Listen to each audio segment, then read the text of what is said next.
Welcome back to the last match of my Pokemon Challenge mini-series here. This Elite Four battle is against the last member of the Elite Four for me, Katie Baker. I'm going to start out with Deoxys Defense, and she's going to start out with Landorus T. And I actually learned something new about Landorus T in this match, and it's that it gets Swords Dance, and I didn't know that. I've never seen a Landorus with Swords Dance before this battle. And she's going to start off with that Swords Dance, which is extremely scary, because what else do I have to fight this Landorus? Well, I do have Greninja, and I Calm Mind the first turn, thinking that she's just going to hit me with an Earthquake. I realize I'm in a lot of trouble, though, because Landorus gets Knockoff. He does go for Earthquake, though, so it's not going to OHKO me. I don't know if Knockoff would have OHKO'd me anyway, but I am going to use Psyshock, not even do 50% to this thing, even after a Calm Mind, and Katie's going to have a chance to finish me with the second Earthquake.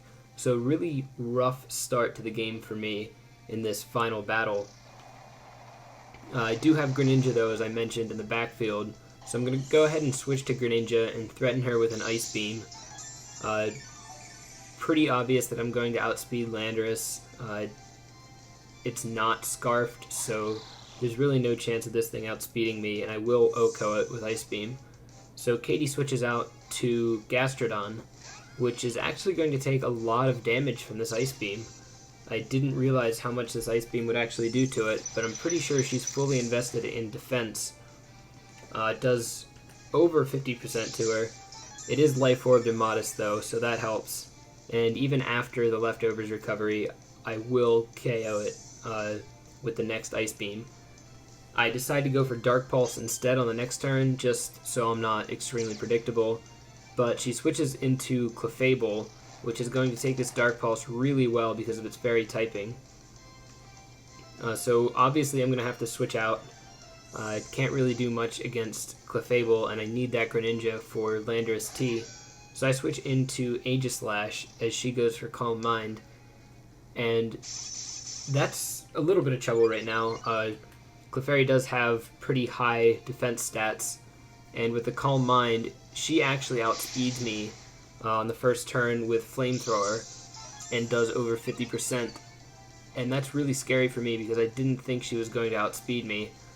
We are both base 60 speed though, and I have 4 speed EVs, so I take a huge risk on this turn, and I go for Iron Head instead of Shadow Sneak, and I actually win the speed tie on the second turn. So really, really huge play for me, and that was really the turning point in this match.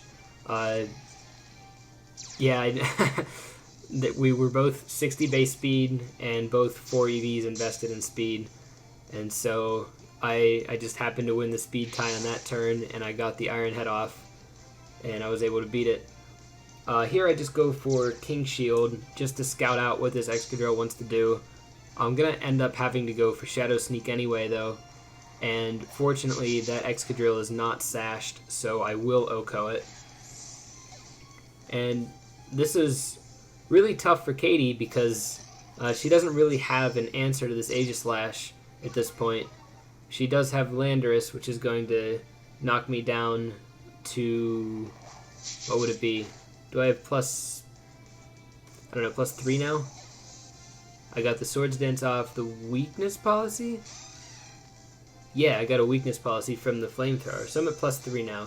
She goes into a Azumarill, but switches out immediately, which was actually a pretty huge mistake, because this Gastrodon is going to live the plus 3 Shadow Sneak, and he could have actually beat me, or beat my Aegislash at least. And so, after switching him in and taking an extra hit with Gastrodon, I'm actually going to be able to finish it off, and that was a pretty huge mistake by Katie. I do go for Shadow Sneak again on Azumarill, but even at plus 3, that's not going to be enough to KO it. She's going to go for Aqua Jet, and that's going to be that. So Aegislash goes down, but not until he takes out a huge chunk of Katie's team. I send in Mawile just because it's my safest option at this point. I'm going to get the Intimidate to help me out. And I'm just going to Mega Evolve right away. You saw me use Mawile earlier in this tournament to just use Intimidate back and forth, just switching in and out. But there's no reason for me not to Mega Evolve here.